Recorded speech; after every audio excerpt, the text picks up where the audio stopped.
Welcome to Our Jewish Roots, with insightful Bible teaching by Dr. Jeffrey Seif. This week, we continue our documentary mini-series, Jehovah's Treasure, the quest for the Ark of the Covenant and temple treasures. In a remote tunnel, deep within the Judean desert, an unsolved mystery of a priceless treasure. It started with Abraham, was assembled by Moses, enshrined by King Solomon. Its fame would summon kings and beckon pharaohs.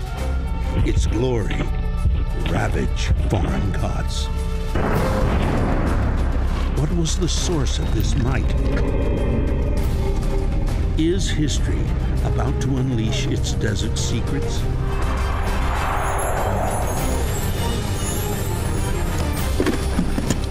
The quest for the temple treasures and the Ark of the Covenant. Jehovah's Treasure.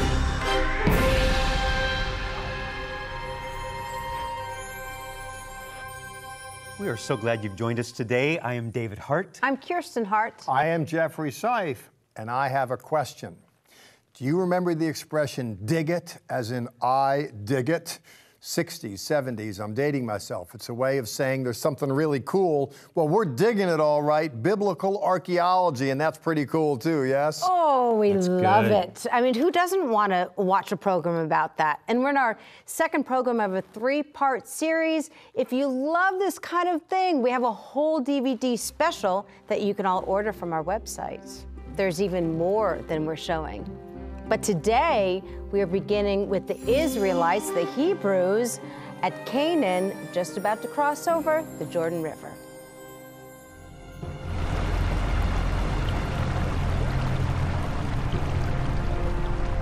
And as they that bare the ark were come unto Jordan, the waters were cut off. And all the Israelites passed over on dry ground unto Jericho, and the people encamped in Gilgal on the east border of Jericho. At that time the Lord said unto Joshua, Make thee sharp knives, and circumcise again the children of Israel the second time. Rabbi Uri Einhorn. Well, we're talking about the second circumcision in the Jewish history. The first one was before they left Egypt. They wandered 40 years in the desert. In that time, they could not circumcise themselves. It was a very harsh atmosphere. So when they came back and into the land of Israel, they had to circumcise themselves again. This was a covenant with God, and so there was a massive circumcision. It says that they circumcised themselves, means each one created a knife and circumcised the other person. That's what we talk about, the second circumcision, second massive circumcision. For the children of Israel, the conquest of Jericho was key to the penetration of Canaan. So formidable were Jericho's walls that 40,000 Israelite soldiers would not even attempt to penetrate the mighty city. God had other plans. And ye shall compass the city 6 days. And the 7th day ye shall compass the city 7 times. And the priests shall blow the trumpets, and shout with a great shout, and the wall of the city shall fall flat. Today, archaeologists are divided on what actually happened here at Jericho, yet the biblical account is supported word for word by the Dead Sea Scrolls found in the nearby caves of Qumran. Meanwhile, a short distance away, a lingering mystery. Members of Gutfeld's crew gather by the new tunnel to study a survey of the area. Cave number 66 that's mentioned in the book by just one sentence doesn't say anything about what's in the cave. That's when they dug and found it empty at 130 meters deep. And where we are now is where this blue line that was never mentioned. Okay. It's a new archaeological dig and never mentioned in any of the surveys. And what made Oren dig here? And now? And why? The Ark of the Covenant has finally made it across the Jordan River into the Promised Land. But it won't find its home here in Jerusalem for many years to come.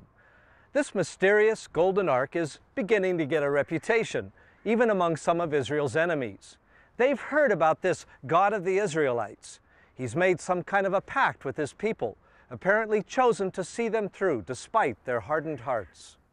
Shiloh is located in the heartland of the country, barely 20 miles from Jerusalem. It would become the center of worship for some 400 years. The tabernacle will be erected here, in this quiet, uninhabited valley. All of the artifacts used in worship remain intact. The 7 branched golden menorah, altar of incense, the table of showbread, each with a specific purpose, overseen by specific priest from the tribe of Levi. Once a year, on the Day of Atonement, the high priest had the venerable task of parting an immense linen curtain to enter the Holy of Holies.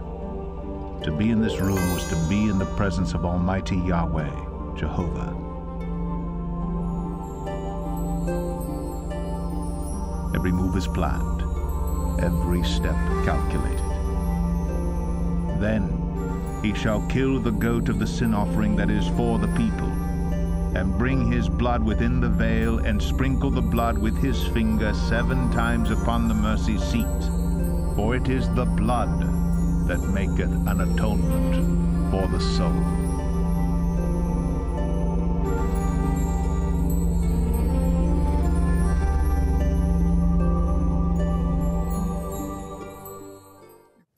What a thrill it is to bring you to the Bible lands and bring you competent people to offer a telling of it all. I'm not speaking of myself. I know you've enjoyed David Dolan, a former CBS correspondent who gives us his views on biblical news.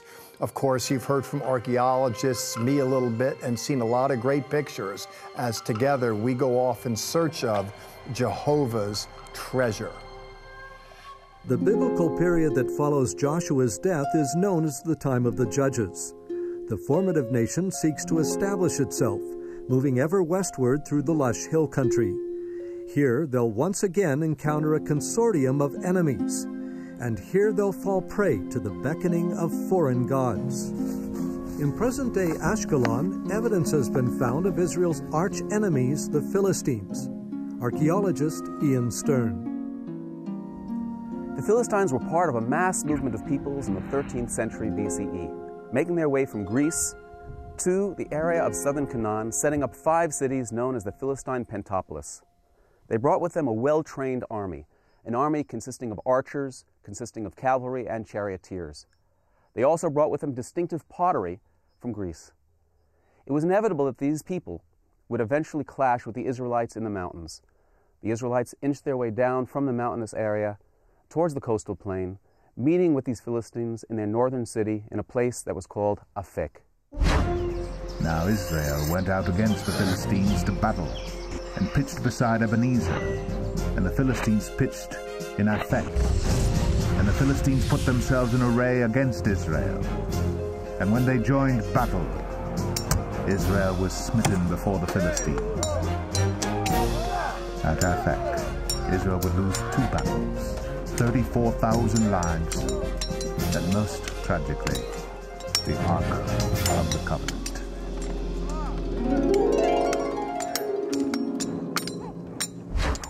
It was bad enough that the Israelites should lose their battle at Aphek. To lose the Ark of the Covenant to the Philistines? It was unheard of. Nothing could be more disheartening, or so it would seem. But the Bible records that during this period of the Judges, the children of Israel had reverted to idol worship. They were no longer listening to their covenant God. In the absence of leaders like Moses and Joshua, even the priesthood had become corrupt.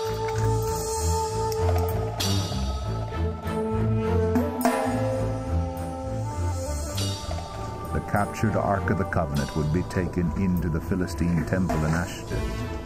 Being a people of the sea, the Philistines based their chief deity on a creature from the sea. And so it was, on this extraordinary evening, that the Holy Ark shared a room with a foreign god, named Dagon, the fish god. This was a night for fateful confrontation.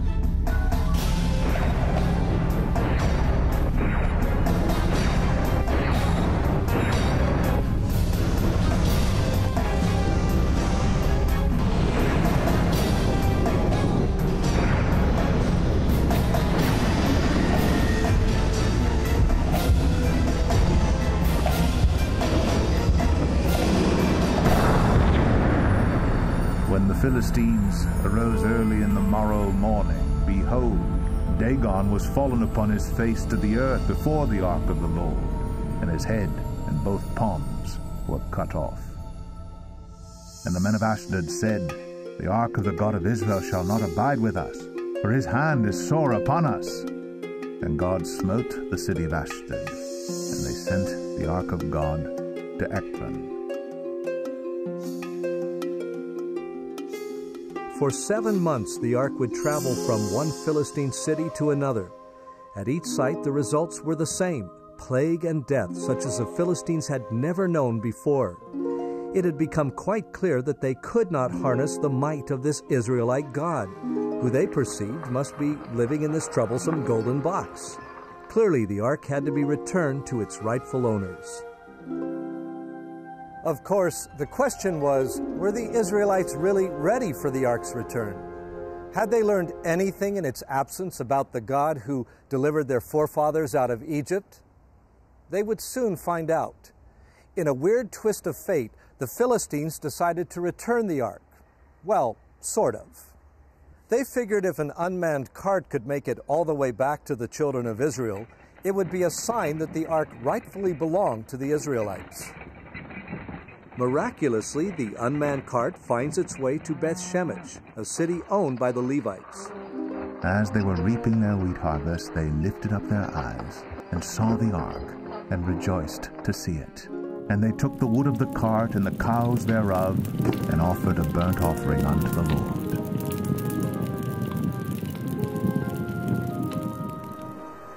Unfortunately, there were still some more lessons to be learned. Moses had been given specific guidelines regarding the handling of the Holy Ark. Respect was paramount. And he smote the men of Beth Shemesh, because they had looked into the ark of the Lord. Even he smote of the people 50,010 men.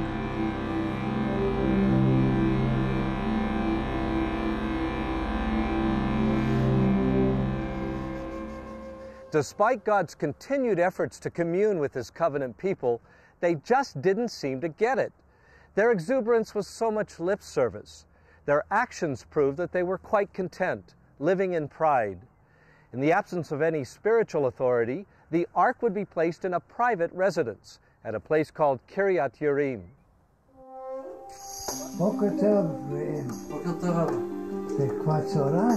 And the men of Kiryat Yearim came and fetched up the ark of the Lord, and brought it into the house of Abinadab in the hill, and sanctified Eleazar his son to keep the ark of the Lord.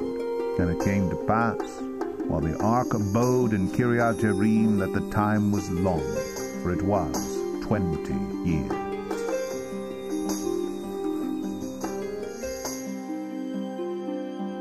We're standing on a hilltop not far from Jerusalem that was identified in 1838 by Edward Robinson as the place of ancient Kiryat Yearim, the town of the woods, the site where the Ark of the Covenant resided for 20 years. He based his decision, or his identification, on the fact that we're standing between the tribal area of Judah and the tribal area of Benjamin. This was reinforced by the fact that right here, in front of us, we have a mosaic floor dating from the 5th century, part of what was a Byzantine church. What we know of the Byzantine period is that many churches were built, and those churches were built to mark a biblical event. Very possibly here, the place where Avinadav and Elazar, the guardians of that ark for 20 years, had their home. Also in this spot is a church built in 1924, the Church of Our Lady of the Ark of the Covenant, also marking that same spot. What we do know is it was in this area that the most valuable treasure in the world, the Ark of the Covenant, resided for 20 years before David brought it with him to Jerusalem.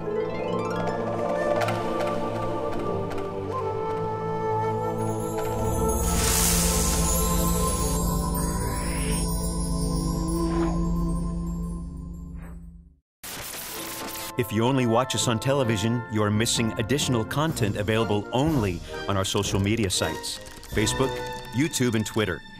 You can always visit our website, which is home base for all of our ministry activities and information. There you can sign up for our free monthly newsletter, watch the TV program, or visit the online store. Join us as we tour Israel and Petra. Please contact us for more information. We would love to hear from you. Come on a Zola tour with us and experience the Promised Land for yourself. You can find all of the information right here on Levitt.com. Right now, let's return to Jehovah's Treasure. We have shown you the site where the Ark of the Covenant may have stayed for over 20 years before King David brought it to Jerusalem. Now we return to the site where archaeologists continue their search for the hiding place of the Ark or some of the temple treasures, using clues based on the ancient copper scroll. I believe that not the people who were hidden the treasures made the tunnel, because the Essenes or someone else who hid the treasures couldn't do such a huge project. This project connects to someone very, very rich, very healthy, very important, maybe even a king, one of the Hasmonean kings, or someone who relates to Herod the Great.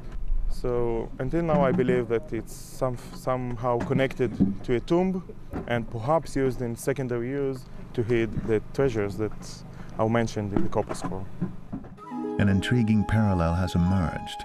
Gutfeld's tunnels seem to closely resemble those found in the Egyptian pyramids. In the section it looks like a pyramid, although the fortress of Hyrcania or the mountain of Hyrcania is artificial, it's natural of course. But if you look in a section, you can see that the tunnel goes down in 35 degrees, like in the pyramids, exactly under the top of the hill, like a pyramid, actually. And there is perhaps yet another connection with Egypt's Great Pyramid. At high noon on the summer solstice, an angle cast by the light reflected off the pyramid intersects the likely site of the Red Sea crossing, the Jordan River crossing, and Bethlehem. Is it a coincidence that this same line passes through Hyrcania, the site of Gutfeld's mysterious tunnels? A short distance from Hyrcania, in the caves of Qumran, is an oasis called En Gedi. Still today, as if out of nowhere, this remarkable refuge surprises visitors with lavish waterfalls and hidden caves of its own. It's here that one of Israel's greatest leaders would ready his heart for the direction his people so desperately needed. David, shepherd, musician, warrior, now king of all Israel. I have found David my servant. My mercy will keep for him forevermore, and my covenant shall stand fast with him. His seed shall endure forever, and his throne as the sun before me. With Israel's leadership again in capable hands, you'd think that things would run smoothly for a change. Unfortunately, in his enthusiasm to have the ark brought here to Jerusalem, King David apparently forgets some very important details. First of all, the job of transporting any holy treasure should be left solely in the hands of the priests. Secondly, it should never be touched, except by the priests. To abide by this law meant life. To break this law meant death. And they brought the ark out of the house of Abinadab and set it upon a cart, and Uzzah and Ahio, the sons of Abinadab, drove the cart. And when they came to the threshing floor, Uzzah put forth his hand to the ark of God and took hold of it. And the anger of the Lord was kindled against Uzzah, and God smote him there for his error, and there he died by the ark of God.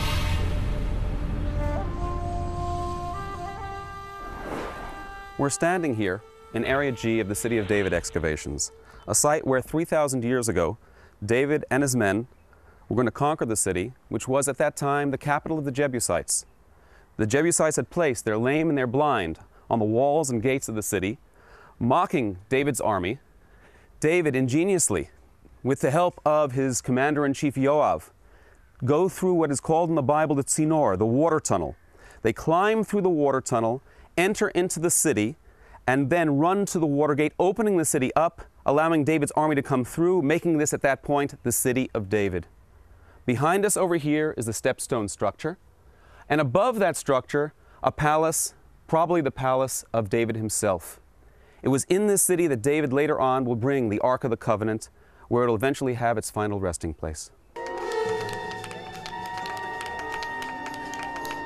Despite his palatial surroundings, David had come to revere his source. He hath given food unto them that fear him. He will be ever mindful of his covenant. Holy and reverend is his name. This time David would do it right. He would bring the ark to the center of his city, being careful to do so in accordance with the commandments given to Moses. Thus began the process that transformed a Jebusite stronghold into Jerusalem, the holy city. Then on that day David delivered first this psalm: Be ye mindful always of his covenant, the word which he commanded to 1,000 generations, even of the covenant which he made with Abraham, and of his oath unto Isaac, and hath confirmed the same to Jacob for a law, and to Israel for an everlasting covenant.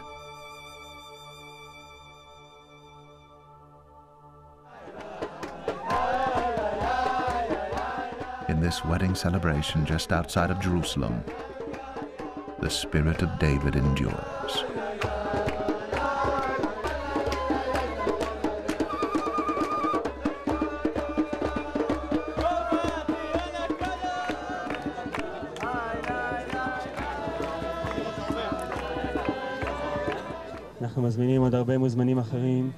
The covenant as an agreement is totally in effect.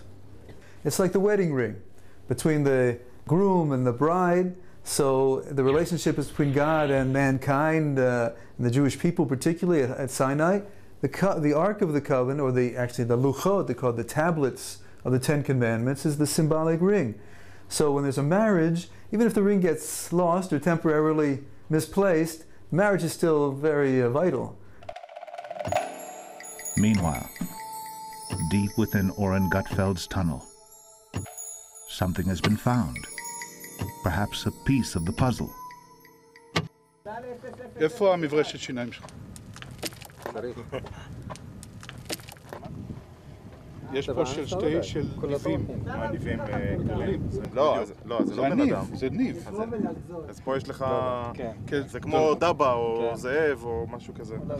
K9.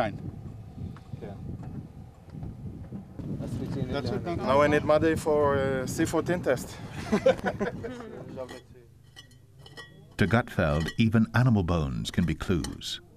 Further evidence that his tunnels date to the period of temple treasure. The clues from the copper scroll remain paramount, however. His tunnels are located in the Sahaha Valley, or Shadow Valley, mentioned 5 times in the scroll. Further, some of the treasure is specifically indicated as being located under the steps of a tunnel. In the journey from the Sinai to Jerusalem, the Ark of the Covenant has been the source of life and death now for nearly 450 years. Through deserts and rivers, over mountains and canyons, into the very temple of a foreign god. So here we have the Ark of the Covenant in the Philistine camp in the temple of their idol. What in the world? Yeah, well, we don't have it, they have it. It's in the wrong people's hands because the right people were living in sin. Bad story, to be sure. We're in the middle of the story. There's more to come. Yes, as we go in search of lost treasure. That's right. Stay with us. We'll be right back. We have a full DVD special all about Jehovah's Treasure that's available to you through our website. And it's not fake news, you know, and it's not a movie. It's actually going to the places and talking to experts there. It's fascinating, and it's yours for the asking. There's a donation to help us do what we do, and I want to thank you for that. We've tried to condense this story into 3 programs, but actually there's a DVD. Tell us about this DVD, the full series of it. Well, this is a quest. It's like a movie. You've seen Indiana Jones, that sort of thing. That's make-believe. This is the real deal. You know, we go to the Bible lands, and you send us. And by the way, thank you for your donations to help us do what we do. You follow us weekly. You see, we didn't just start yesterday. We're not going to end tomorrow. Over 40 years in the game to bring biblical news to the eyes of the Jews. And the Jehovah Treasure series, 3 parts, presents, you can have it all. It's better than a movie because it takes you all over the ancient biblical world looking at treasure hunt. Fascinating. Yeah. I'm going to put you on the spot really quick. I know you love when I do this. Right now, right this minute, where do you think the Ark is? I don't know. And, you know, I tell my students as a professor, you can ask me anything as long as I don't know can suffice for an answer. You might expect better. You're watching television for God, you go, I don't know. But the truth, you have doctor in front of your name, you don't know everything. And by the way, the important thing isn't what you know, it's who you know. And against that backdrop, please, the one question that everyone needs to answer correctly is related to their relationship with God through the Lord, through the Messiah who came and shed his blood on Calvary's cross for our sins. How about that? And that really ultimately is why we are here and why we do what we do. Thank you so much for your insight and wisdom. You are quite welcome, ma'am. Yes. We conclude next week with the end of this series, but right now we end with a song from our founder, Zola Levitt. Thanks for going with us on the journey, and as you go, Sha'alu Shalom Yerushalayim. Pray for the peace of Jerusalem.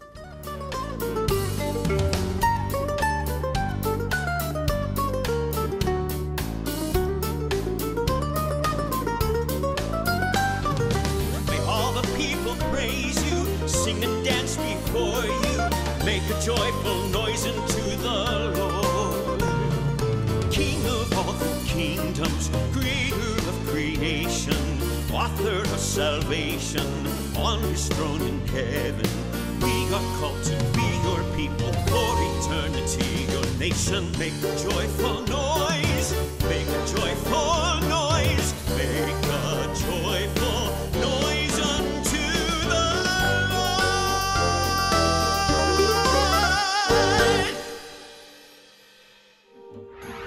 Join us right now for additional content that is only available on our social media sites, Facebook, YouTube, and Twitter. Visit our website, levitt.com, for the current and past programs, the television schedule, tour information, and our free monthly newsletter, which is full of insightful articles and news commentary. View it online, or we can ship it directly to your mailbox every month. Also on our website is the online store. There, you can order this week's resource, or you can always give us a call at 1-800-WONDERS. Your donations to Our Jewish Roots help us to support these organizations as they bless Israel. Please remember we depend on tax-deductible donations from viewers like you.